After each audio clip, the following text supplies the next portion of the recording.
ఒకవైపున పట్నం నరేందర్ రెడ్డిని ఇప్పటికే కేబీఆర్ పార్క్ వద్ద పోలీసులు అరెస్టు చేశారు. పరిగి పిఎస్ దగ్గర భారీగా పోలీసులను మోహరించినట్లుగా తెలుస్తా ఉంది. మరొక వైపున ఈ అరెస్టును ఇప్పటికే బీఆర్ఎస్ నేతలు ఖండిస్తా ఉన్నారు.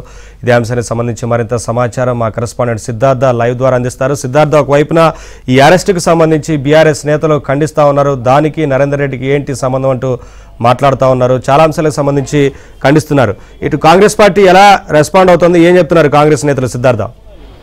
Thank you Naveen. మొదటి నుంచి కాంగ్రెస్ ప్రభుత్వం ఒక విషయాన్ని చాలా క్లియర్గా చెప్తా ఉంది. వెండెట్టా పాలిటిక్స్ని కాంగ్రెస్ పార్టీ, కాంగ్రెస్ ప్రభుత్వం ఎట్టి పరిస్థితుల్లో అలో చేయదు. ఎట్టి పరిస్థితుల్లోనూ రివెంజ్ పాలిటిక్స్కి కాంగ్రెస్ పార్టీ కానీ కాంగ్రెస్ ప్రభుత్వం కానీ వ్యతిరేకం. కానీ ఎవరైనా దోషులు ఉంటే, అంటే మొదటి నుంచి కాంగ్రెస్ ప్రభుత్వం అమలు చేస్తున్నటువంటి కార్యక్రమాల మీద బురద జల్లే ప్రయత్నం చేస్తున్నారు. ముఖ్యంగా ఇటు మూసీ విషయంలో కానీ హైడ్రా విషయంలో కానీ ప్రజల్ని, అంటే సాధారణ ప్రజల్ని రెచ్చగొట్టి ప్రభుత్వంపై బురద జల్లే ప్రయత్నం చేస్తున్నారు. ఇక మొన్న వికారాబాద్ ఇన్సిడెంట్లో కూడా కలెక్టర్ ప్రజలతో మాట్లాడడానికి కలెక్టరే ఒక ఇనిషియేషన్ తీసుకున్నారు. ఎందుకంటే వీళ్ళు ప్రజాప్రభుత్వం అంటున్నటువంటి నేపథ్యంలో ఏ నిర్ణయం తీసుకున్నా ప్రజల ఆమోదంతో ప్రజలకు వివరించి ఒక నిర్ణయం తీసుకుందామని ప్రభుత్వం భావిస్తూ ఉంది. కానీ కొంతమంది కుట్ర చేసి కలెక్టర్పై దాడి చేయించారు. వాళ్ళు ఎవరో కూడా మాకు తెలుసు అని కాంగ్రెస్ నేతలు చెప్తా ఉన్నారు. కానీ పేర్లు రివీల్ చేయడానికి మాత్రం కాంగ్రెస్ నేతలు ఇష్టపడడం లేదు. ఎందుకంటే పోలీస్ విచారణలో ఉన్నటువంటి నేపథ్యంలో పోలీసులే పూర్తి వివరాలను ప్రజలకు తెలియజేస్తారని చెప్తున్నారు. కానీ నిన్న మంత్రి శ్రీధర్ బాబు చాలాసేపు ఈ ఇన్సిడెంట్ పైన సమీక్ష నిర్వహించారు. అసలు రాజకీయ కోణం ఉందా లేదా, అసలు ఎవరు కుట్ర చేశారు, ఎవరు ఒక 10 రోజుల నుంచి దీని వెనుక కుట్ర జరుగుతూ ఉంది. కలెక్టర్ పైన దాడి చేసి, ముఖ్యంగా రేవంత్ రెడ్డి నియోజకవర్గం కాబట్టి అక్కడ దాడి చేస్తే రేవంత్ రెడ్డిని కానీ ప్రభుత్వాన్ని కానీ డిఫేమ్ చేయవచ్చు అని కొంతమంది బీఆర్ఎస్ నాయకులు చెప్తా ఉన్నారు, భావిస్తూ ఉన్నారు. దాంట్లో భాగంగానే కుట్ర జరిగిందని కాంగ్రెస్ నేతలు ఆరోపిస్తున్నారు.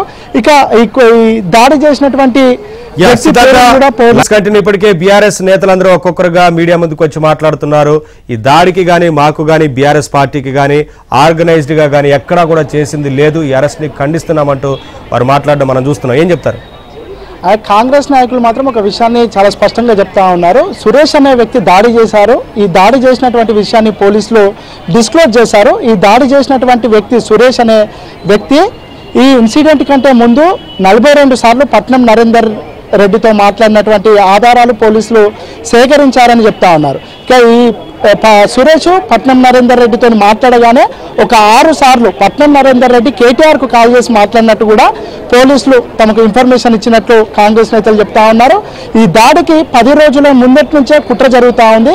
రేవంత్ రెడ్డి సొంత నియోజకవర్గంలోనే రైతుల పరిస్థితి ఈ విధంగా ఉంటే రాష్ట్రంలో రైతులందరూ కాంగ్రెస్ ప్రభుత్వానికి వ్యతిరేకంగా ఉన్నారనే విషయాన్ని ఎస్టాబ్లిష్ చేయడానికే కొడంగల్ను వేదికగా ఉపయోగించుకున్నారని కాంగ్రెస్ నేతలు చెప్తా ఉన్నారు. గత ప్రభుత్వం ఏ నిర్ణయం తీసుకున్నా, ముఖ్యంగా కాళేశ్వరం ప్రాజెక్టు కానీ మల్లన్న సాగర్ విషయంలో కానీ ఇట్లా ఏ ప్రాజెక్టు తీసుకున్నా ఏకపక్షంగా నిర్ణయం తీసుకొని అక్కడ ఉన్నటువంటి రైతుల్ని అరెస్ట్ చేసి అర్ధరాత్రి వాళ్ళని ఇబ్బంది పెట్టి వాళ్ళు చేయాలనుకున్నటువంటి పనిని చేసినటువంటి సిచ్యువేషన్ ఉంది. కానీ కాంగ్రెస్ ప్రభుత్వం వచ్చిన తర్వాత ఏ నిర్ణయం తీసుకున్నా ప్రజల ఆమోదంతో ప్రజల్ని కన్విన్స్ చేసి, ఒకవేళ ప్రభుత్వ నిర్ణయానికి ఎవరైనా వ్యతిరేకులున్నా, ప్రభుత్వ నిర్ణయం వల్ల ఎవరైనా నష్టపోయే వాళ్ళున్నా వాళ్ళకు కన్విన్స్ చేసి ప్రభుత్వం నిర్ణయం వెనుక ఉన్నటువంటి సదుద్దేశం ఏంటి అనే విషయాన్ని వాళ్లకు వివరించి నిర్ణయం తీసుకోవాలని ప్రభుత్వం భావిస్తూ ఉంది. ముఖ్యంగా ఈ పర్టికులర్ ఇన్సిడెంట్ జరిగినటువంటి చోటు దగ్గర తీసుకునేటువంటి నిర్ణయం వల్ల కనీసం 10,000 మందికి డైరెక్ట్గా ఉపాధి లభించబోతుంది. కానీ అక్కడ ఫ్యాక్టరీలు రావడం ఇష్టం లేని కొంతమంది బీఆర్ఎస్ నాయకులు ప్రజల్ని ఉసిగొల్పి అమాయకమైన రైతుల్ని రెచ్చగొట్టి ప్రభుత్వ అధికారుల మీద దాడి చేయించారు. ఈ దాడిని మేము ఖండిస్తా ఉన్నాం. అధికారుల వెంట కాంగ్రెస్ నాయకులు, కాంగ్రెస్ ప్రభుత్వం వాళ్లకు వెన్నుదన్నుగా ఉంది. అధికారులు ప్రభుత్వం చెప్పినటువంటి విషయాల్ని, ప్రభుత్వం తీసుకున్నటువంటి పాలసీలను వాళ్ళు ఇంప్లిమెంట్ చేసే బాధ్యతనే అధికారులది కాబట్టి అధికారుల మీద దాడి చేయడం సరైన పద్ధతి కాదు అని కాంగ్రెస్ నాయకులు చెప్తా ఉన్నారు. ఇక ఫర్దర్ ఇన్వెస్టిగేషన్ పూర్తయిన తర్వాత దీని వెనుక ఎవరు కుట్రదారులు ఎవరున్నా వాళ్ళని ఖచ్చితంగా అరెస్ట్ చేస్తామని చెప్తా ఉన్నారు. ఇక నిన్నటి నుంచి పట్నం నరేందర్ రెడ్డి ఇన్వాల్వ్మెంట్ ఉన్నదని తెలిసినా కాంగ్రెస్ నాయకులు దీన్ని పొలిటిసైజ్ చేసే ఉద్దేశం లేదు కాబట్టి మేము ఈ పేర్లు వీటిని డిస్క్లోజ్ చేయట్లేదు అనే విషయాన్ని పదే స్పష్టం చేస్తూ ఉన్నారు. ఇక ఈరోజు పట్నం నరేందర్ రెడ్డి ఆయన ఇన్వాల్వ్మెంట్ ఉన్నది కాబట్టి ఆయనను పోలీసులు అదుపులోకి తీసుకొని ఉంటారు. దీనికి ఇటు కేటీఆర్ కేసీఆర్ కానీ ఈ ఫార్ములా రేసు ఈ రేసులో కానీ లేదంటే మిగతా అంశాలలో కాళేశ్వరంలో కానీ భవిష్యత్తులో ఇటు కేసీఆర్ని కేటీఆర్ని హరీష్ రావుని అరెస్ట్ చేసే అవకాశం కూడా లేకపోలేదని కాంగ్రెస్ నేతలు చెప్తా ఉన్నారు.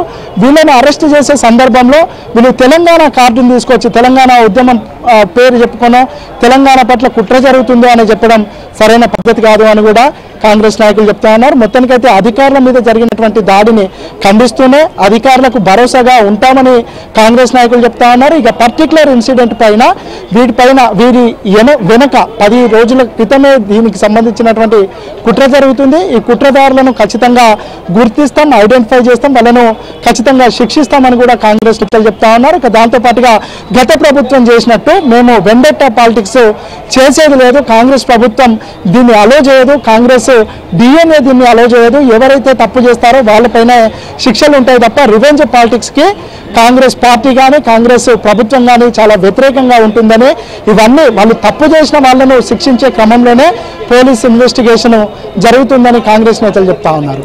Thank you Siddhartha, thanks for the update.